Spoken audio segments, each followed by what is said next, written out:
Okay, I have a different question, which is, in a tape about 2 or 3 years ago, you said two people came forth together with the agreement that one might die early, and for the purpose of them learning that there is no such thing as death. It happens all the time. Some of you come forth intending very fast, brief, explosive, delicious experience. You cannot evaluate or judge the quality of a life by its length. My question is, who is it that learns? That learns that information? Well, that is always, that experience, in the case that we are talking about, and there are many such cases, the benefit is to the physical humans that remain beyond, who now have born within them a stronger than ever desire to understand the relationship between the physical and the non-physical. Because the one who makes the transition knew it and knows it instantly. In other words, in that transition, in that which you call death, there is not such thing. We prefer to call it croaking. It is so disrespectful. Yes. When someone croaks or when someone makes their transition into non-physical, what happens is they reemerge instantly in the pure positive non-physical energy.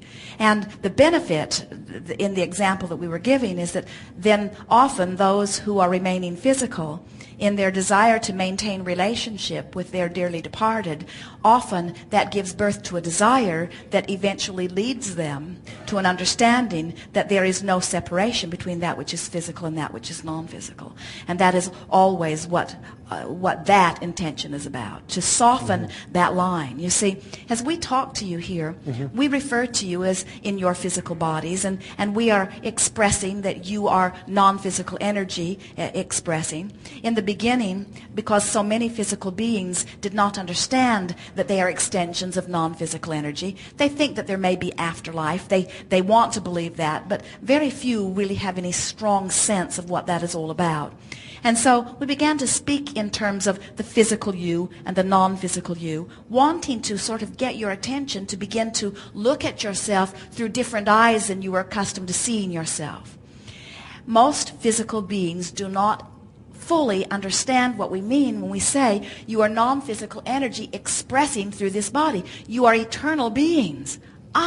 Eternal beings. It's hard to get your thoughts around a word or a feeling like that, isn't it? Think about it. You are eternal beings, which means you are forever and ever. There must be way more before you than there could ever be behind you. We are all eternal beings, you see. But in your physical environment, where there is this decided birth and death, what that gives you is a platform or a focal point. What the earth experience is a framework where more perceivers are at the same time perceiving similarly. In other words, you have your physical senses, so you have come to a similar conclusion, which gives you a platform to leap from. And so when someone who is in your midst, even though every one of you know without exception that you're all going to make that transition, still you are not understanding what it is. You do not understand in the eternalness of it that it is not different from walking out of this room and into the next. In the eternalness of it, there is not a lapse in consciousness. In other words, you continue to be that which you are. The death thing is an uncomfortable subject for so many of you. Think almost as soon as you are born, they begin warning you about it. Watch out, that could kill you. Watch out, that could kill you. And when they say it, you can tell they really mean it, and what they mean can't be good. And so right away you start tensing against it. What do you do as a society? When you find some rascal that you deem really, really, really horrible, you give him the death penalty. In other words, you do not give him the reward of death. If physical humans understood death, you would not give it to them. Really, you do everything you could to keep them alive as long as possible. And so what we meant when we say that sometimes you come forth with the intention of having an emphatic experience and an early reemergence in the non-physical, it is almost always because there is some former agreement to put this death thing in proper perspective. And very often when somebody old who's lived a long life, who got really ornery, who practiced all kinds of resistance, who's pretty well pinched off well-being, who's sort of limping around and not having a very good experience, when they die, when they croak, you say, well, it was for the best. because it's a better alternative than living. And for the most part, that's the way you approach death. In other words, you do not welcome death as you welcome any new adventure. Instead, you dread it, dread it, dread it, dread it. And that's why so many of you bring yourself into states of enormous decline before you will allow the death experience, because then you're choosing the lesser of what you consider to be two evils, you see. Where sometimes the non-physical energy says, let's go forth and put death into its clear perspective. And so when someone young and bright and in the prime of their life, or very early in experience, makes their transition, then very often with those that are left behind, there is it is a human perspective of I lost my loved one, or I've been left behind. From that vantage place of being left behind, sometimes a desire is born to understand or to make the connection, and very often that is the catalyst. Often in a gathering even such as this, as you talk to people afterward, they will say to you that the reason I began my deliberate search of understanding my relationship with God, or my relationship with Source, or my understanding of the non-physical, was because someone that I cared very deeply about made their transition, and my thoughts turned there. Okay. Now what we learn then,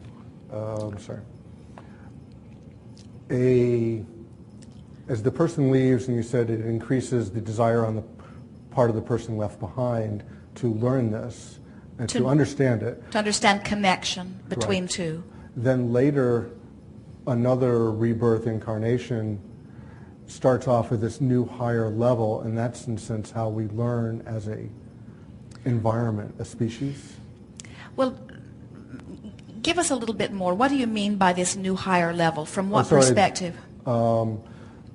That more people now understand the concept of there is no death.